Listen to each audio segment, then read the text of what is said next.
Is there a supernatural dimension? A world beyond the one we know? Is there life after death? Do angels exist? Can our dreams contain messages from heaven? Can we tap into ancient secrets of the supernatural? Are healing miracles real? Sid Roth has spent over 35 years researching the strange world of the supernatural. Join Sid for this edition of It's Supernatural. Hello, welcome to my world where it's naturally supernatural. My guest got a download from heaven and publicly proclaimed a year before Pope Benedict resigned that he would resign. What year and what month? The Vatican wanted to find out how he knew such facts. God told him. Well, now God has given him another download on what is shortly going to happen in the Middle East. Anyone interested?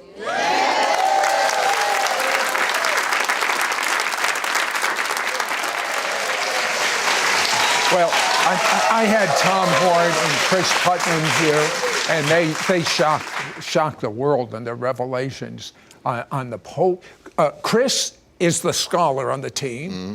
You're a guy that has downloads from heaven. You were are you currently an Assembly of God pastor? But tell me about this most recent project, and you said to me over the telephone, it's my fault. It's your fault. I'm a nice Jewish guy. What are you doing this to me for? It is absolutely your fault, because we were on your program, and on the program the question came up, about why would the Apache tribe have joined, the environmentalists in Arizona to sue the Vatican to try to stop them in federal court from being on that mountain. Well, I had assumed it's because they were there ahead of everybody else, right? So their forefathers and foremothers lived on the mountain, died on the mountain, so it's kind of like a graveyard, and they didn't want a bunch of heavy equipment in there. Well, I said that on your show. Right. Then the show broadcasts, and there's an Apache, a member of the nation out there watching the show, and he emails me and he wants me to know that what I had said was okay, it's true enough, but he said, that's not the point. You've missed the big picture. And I said, what's the big picture? And he said, well, Mount Graham is one of the 4 holiest mountains in all of the world for all indigenous people, and that's why we didn't want them up there, because it is what you or I would call a stargate, a doorway, a portal, a strategic geographic location through which entities have entered into and exited our three-dimensional reality since the dawn of time. Well, when you told me that, Sid, the conspiracy meter in my head went into the Richter scale now about why the Vatican would have been willing to fight in federal court to be on that mountain. Why not just go to another mountain, right? So they really believe, as a matter of fact, Chris, you've been on the path of what you call the immortals, investigating with Tom for over 2 years. First of all, what's an immortal? Well, Sid, immortal is just a word that means exempt from death. You don't die. It's just a very simple term. But, when I look in the Bible, in the scriptures, it says that God created all these other beings other than humans. Well, in Psalm 148, it says that he created the Malach and the Sabah, Hebrew words that mean usually angels and hosts is the way it gets translated. It's also a military term, but it says he created them to live forever and ever. So they're immortal. So they're not eternal like God the Creator. Mm-hmm. He has no beginning. He's always been. They have a beginning. They were created. But they're created, but they're not designed to die. So there's a whole host of divine beings who aren't necessarily angels. Angel is a word that means messenger. And we see those in the Gospels. We see them in Daniel. They come and they give a message from God to humans. But there's a whole class of these that aren't messengers. There's seraphim, the cherubim, the watchers. Oh, okay. What is a portal? A portal, that's just a word that means a doorway, an entrance or a gate, and in a really simple sense. But what we're talking about is a gateway between realms. And like in the Bible, we see Paul talk about the first heaven, the second heaven, the third heaven, things like that. So we get the idea that there are like parallel realms, the heavenly realm and the earthly realm. Right. And so there's these other dimensions, perhaps is a way to say it. So we're looking at entrances in ways that beings translate between these realms. Tom, does the Bible talk about portals? And that was the thing that was really important to us. So the Apache believe that this mountain is a doorway, a gateway. The New Agers have a lot of those kind of beliefs. But what we needed to know was, is there any biblical precedent for this idea that there could be strategic locations on earth where there are gateways, where there are doorways? And the funny thing, Sid, is once we actually started going down that road, we were amazed at how much of this is in the Bible. You go into the Old Testament, it's through the Old Testament, Genesis 28, Jacob has a revelation, he sees a ladder. But what a lot of people miss in that scripture is he says there is a gate here. Most people say that he said this is the house of God. That's not what he says. Read it. He says there is a gateway here that opens to the house of God. So a doorway, a portal. Then you come into the New Testament. Does that theme continue? Here's Jesus saying, from henceforth you will see the windows of heaven opened and angels ascending and descending upon the Son of Man. But it's not just angels. Other entities ascend and descend. Now, you spoke with a Navajo historian of the oral history of Native Americans. Tell me what revelation you got. Yeah, this was a very important thing. White dudes like me never get a chance to sit down with a member of the Navajo Nation, especially not an academic and a guy who's written books that are used in their system, in their institutions. But we worked it out. Long story short, I wound up going to the four corners of the United States of America. We sat down in a traditional hogan. He's got the fire going. He's drawing in the dirt like the oral historian that he is. But I went there to ask him this question. What happened to the Anasazi, the pre-Pueblo Indians that built all the fantastic cliff dwellings in the Four Corner area, who literally seemed to disappear overnight? So he starts telling, the sanitized story. Well, they probably migrated, blah, blah, blah. And I raised some objections to that, and he looks right into the camera. We filmed him for 3 hours. He looks right in the camera, and he says, well, I shouldn't tell you this, but if you would have asked my great-grandfather, here's the story that he would have told. And he starts telling about a portal opening in very early America, and a fallen reptilian being. They actually draw pictures of this thing. It looks like a half man, half reptile. He comes through the portal. He starts teaching the Anasazi how to go into their kivas and to practice sorcery, pharmakia, how to open gateways and doorways to the underworld. Well, all of a sudden, the doorways start opening and giants emerge onto the surface of the earth. They draw that too in their petroglyphs that date back to 1,000 years before Jesus walked on the earth, of a doorway, the reptile, giant six-toed and six-fingered beings coming through. The Bible talks about people with 6 fingers. That's right. Toes. The Bible talks about giants. So they got that revelation about the same time that Moses got that? Actually, what they were doing was writing down a record that was showing that this was a true worldwide event. So you had people on this side of the world that had no method for communicating with Moses, and at the same time, they're painting on their petroglyphs about these giants. And by the way, their story goes on because the giants started cannibalizing the Anasazi. They all start crying out to the great God of heaven, who sends a flood that goes around the world and wipes out. So yeah, it is an absolute corroboration from early American history, written in stone around the same time that Moses is in the Middle East saying, and there were giants in the earth in those days, and also after that. Yeah, Chris, you took a team and you went out to Sedona, Arizona to capture on video what was going on there. Why'd you pick Sedona? Well, if you look around on the internet, do any research into this idea of interdimensional gateways and parallel worlds and things like that, you encounter lots of stuff about UFOs and aliens and all kinds of weird things. But one of the areas that pops up over and over again is Sedona, Arizona. And why that might be is open to speculation, but it is just ubiquitous on the internet as one of these areas. So I wanted to go there and see if I could actually document any of that. Well, he not only went there, he not only documented, but he literally got on video, and everyone could see it with their naked eye. Out of this portal from the invisible world came a being that actually, can we show it in the next segment? We'll show it to you. Be right back. We'll be right back to It's Supernatural. Log on to sidroth.org/fall feasts and find out what Sid Roth has to share about the biblical fall feasts, the Shemitah, and the coming fourth blood moon. Is this a time to be fearful? Some say that there is a great time of shaking coming. Sid Roth shares that fear tolerated is faith contaminated. Find out how this season can be an appointed time, an open portal to access God and experience major breakthrough. Get ready. The best is yet to come. We now return to It's Supernatural. This is so fascinating to me. Chris, what does science have to say about these portals, immortal beings coming from another dimension? Well, it's a perfectly respectable idea within science now to believe in parallel worlds, parallel dimensions. It's not even really controversial. Most scientists just accept it. Tell me what you caught on camera in Sedona, Arizona. Well, we got video and photographs of what people call orbs, okay? Now, I initially was very skeptical about the whole orb phenomenon. I've seen, people thinking that these are ghosts and things like that on the internet. I've seen photographs of these little circles.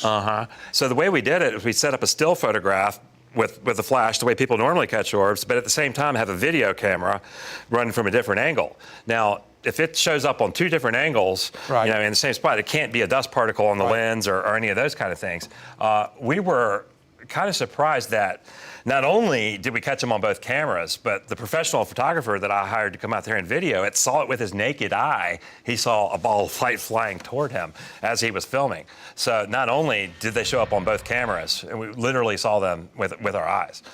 Okay, Tom, what does the Bible have to say in the last days about portals and things like this? And this is the other thing, and I've studied prophecy a great deal of my life and never thought of it before, and I'm actually now saying that this is actually the most overlooked aspect of end times prophecy, the role that the windows of heaven and the gates of the earth will play in the end times. For instance, if you read the book of Revelation chapter 9, you see angels that are bound under the great river Euphrates, and a time comes when the gates or whatever's holding them there opens and they come up out of the earth. Very powerful. In fact, they wipe out 1/3 of rebellious humanity in the tribulation period. So we find out that the gateways of the earth is dynamic. It's a holding tank. Jesus tells story of the rich man and Lazarus going down into the belly of the earth, right?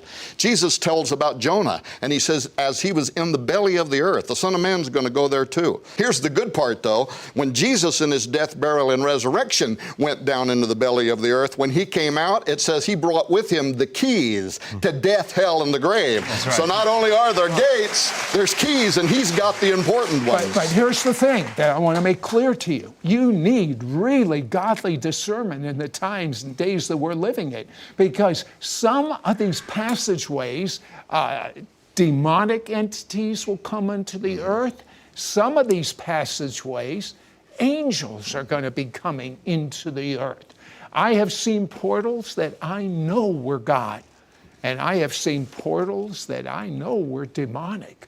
So there's an organization you gentlemen have done a lot of study on. It's called CERN. Yeah.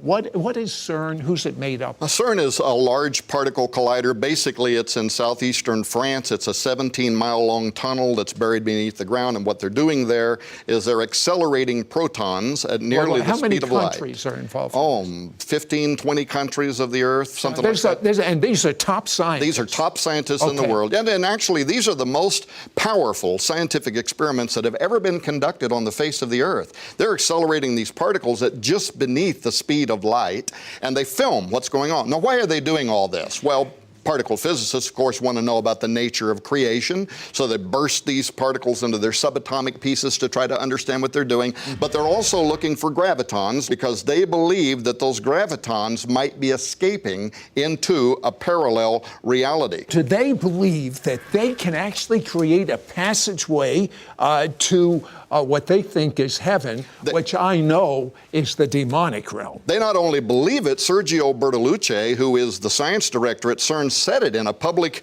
interview. He said, we are going to open a doorway at CERN, and he said, we may send something through it, or something may come through it back to us. But they totally believe in it.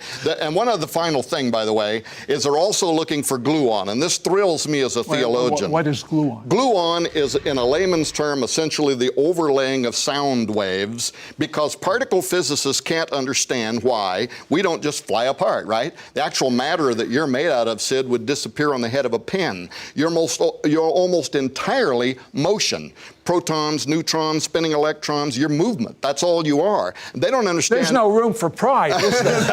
Yeah, they don't understand why you don't fly apart. Well, what is gluon? Gluon is the overlaying of sound waves. It's what holds everything together. It's basically Genesis chapter 1. And God spoke. Bara. God said, let there be. God emits sound waves, and he calls forth into somethingness, out of nothingness, atomic constructs, and he makes the plants, he makes the animals.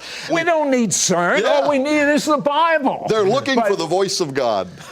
Well, let me tell you something. When we come back, these gentlemen knew the Pope was going to resign before the Vatican knew, before the world knew. They knew the year. They knew the month. Tom had a download from heaven. That's how he knew that. But Tom had a new download from heaven, never been revealed before, about the Middle East. You must understand this. We'll be right back. We'll be right back to It's Supernatural.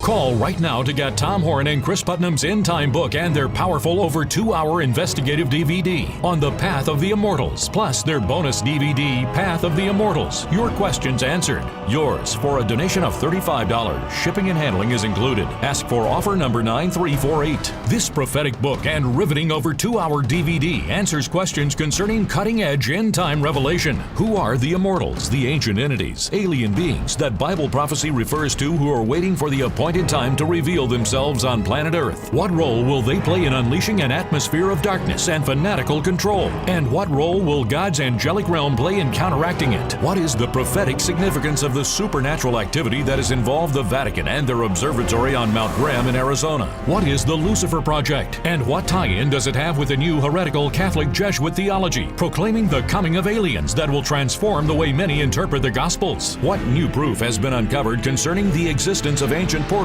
What does the Bible say about gateways and the supernatural beings ready to enter Earth? What evidence has been found concerning the strange disappearance of the Native American Anasazi people who discovered ancient supernatural gateways and captured the image of alien beings in their primitive art? How does the evidence of these giant alien beings in North America confirm what Moses revealed in the Torah concerning the Nephilim? Could Washington, D.C. be one of the most powerful gateways in the world? What does CERN, the European organization of the world's leading scientists, have to do with end-time prophecy? Also included is this exclusive 1-hour DVD. Chris Putnam and Tom Horn answer the most asked questions concerning the latest of what they have uncovered. It's urgent that you call and get Tom Horn and Chris Putnam's End Time book and their powerful over 2-hour investigative DVD on the Path of the Immortals, plus their bonus DVD, Path of the Immortals. Your questions answered. Yours for a donation of $35. Shipping and handling is included. Ask for offer number 9348. Call or you can send your check to Sid Roth. It's Supernatural. P.O. Box 39222, Charlotte, North Carolina 28278. Please specify offer number 9348 or log on to sidroth.org. Call or write today. We now return to It's Supernatural. Tom, Pope Francis, you told me he's very interested in in the supernatural. Tell me about it. Yeah, he absolutely is. In fact, we haven't had a pope in recent memory that has talked so much about the reality of the devil and talking about prophecy. He's more than twice highly recommended a book called The Lord of the World. This was written in the 1900s, and it's an apocalyptic vision of the end times that actually includes the role of the Pope and the Vatican and what role they will play in the rise of the Antichrist. He knows what all Jesuits know, that he is Pope number 112 in the prophecy of the popes, which is something that's been held in high esteem So he since knows forever. that he's supposed to be assassinated? My suspicion is that he may know that because, the prophecy of the Pope says that Rome will be destroyed and all of that we talked about once before. And he has said publicly, he has said, I don't think I'm going to be around very long. It might only be 2 or 3 years. 2016 will be his third year in office. He even recently said, I would be willing to be assassinated. I just hope it doesn't hurt. This guy is talking like a guy who understands that he is playing a role in prophecy. The Pope is coming to the United States. Yeah, next week. Next week. He's speaking before the United Nations. He's speaking before a joint session of the U.S. Congress. This sounds like a page out of a Left Behind novel or something. He's coming to the White House. Yep. Okay, you had another download. Your track record is amazing on what God tells you. What did God reveal to you this time? Yeah. I've never before been willing to talk about this kind of stuff publicly because you need people that can believe, that operate in the supernatural, that understand the difference between fraud and real, and we don't have a whole lot around, so I've always just kind of stayed in my shell and shared it privately with people close to me. This time, we are preparing to make a prediction. Do it right now. It'll be the biggest one we've ever made before. Him and I are working on the 400 pages of it, but here it is in a nutshell, that the Islamic nation is going to use a weapon of mass destruction. This is all going to start happening within the next 48 months. But here's the thing. It's going to play out in ways people don't see. Tell me. In that when it happens, Pope Francis is going to call for the revitalization of the Christian rules for just war. That's a very important statement. It's part of deep theology. Well, it means that we can justify fighting a war if we can meet certain criterion that are outlined by both Catholic and evangelical theologians. You have to meet certain criterion. He's going to call for that, but the Islamic nation is going to see that as a fulfillment of their 450-year-old hadith, which says that at the end times they would go to war against the army of Rome. And people have But Rome doesn't have a big army. They're going to, because there's going to be a coalition army.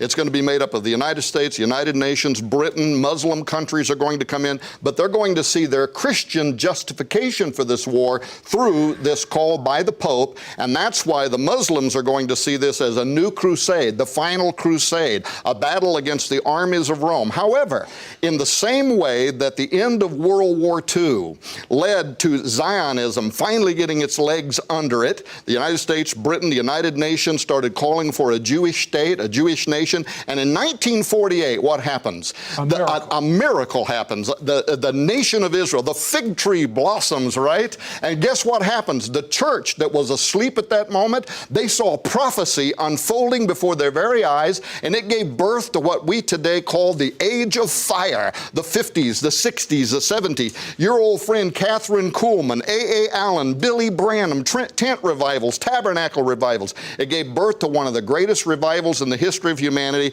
and that is what I'm going to predict. A lot of my prophetic friends don't even believe me. They say that America's going down. I think we could, by the way, have an economic collapse. Some of that stuff could happen, but I don't see that the church is dead. What I see is that we are right now near the first fruits of the greatest revival in the history of humanity. Angelic manifestations, and the other part that you're going to love that I'm going to write about later is a revival among Jews that will turn messianic, large numbers of Jews. What you've always dreamed of and prayed of is going to happen in this revival. Well, I'm going to have to tell you something. There is a move of God. Just open your eyes. I don't have eyes for the doom and gloomers. I have eyes for the greatest awakening the world has ever seen. Jesus is not going to return with people not knowing who he is and having a chance, an option to have their sins forgiven, to have Jesus, the creator of the universe, live inside of them, to have his wisdom. I'm telling you, this is the greatest generation reason in history to be alive. And you and I are here. We have been called to the kingdom for such a time as this. So stop having your head down. Stop worrying about your food and your money and your shotguns. Like, hey, look up. Your redemption draws nigh.